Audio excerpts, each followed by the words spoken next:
So this is a message to neurodiverse spouses that have very little in common with one another. You will want to get your nest in order before it's empty. In other words, the two of you will need to become friends again, assuming that you were friends in the beginning, before that last child leaves the house and goes off to college or wherever. Because if the only thing the two of you have in common are the children, and then they leave eventually, let's say you had 3 children, one is already gone and married, has kids, the other one is gone off to college, and now your third and youngest child is now leaving, and the two of you have nothing in common now.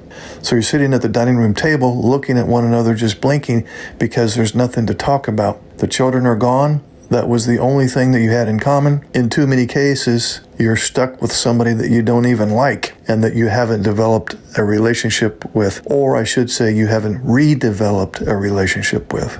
So before that last child leaves the nest, you want to work on finding some commonality, finding some things that the both of you have an interest in. I'm not even necessarily talking about activities per se. What are the things that the both of you share in the way of morals, values, priorities, hopes, dreams, aspirations, philosophies?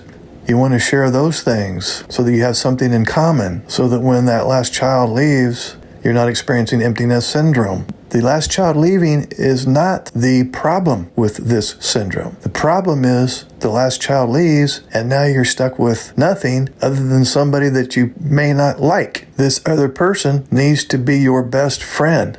That's the big deal. Your spouse needs to be your best friend.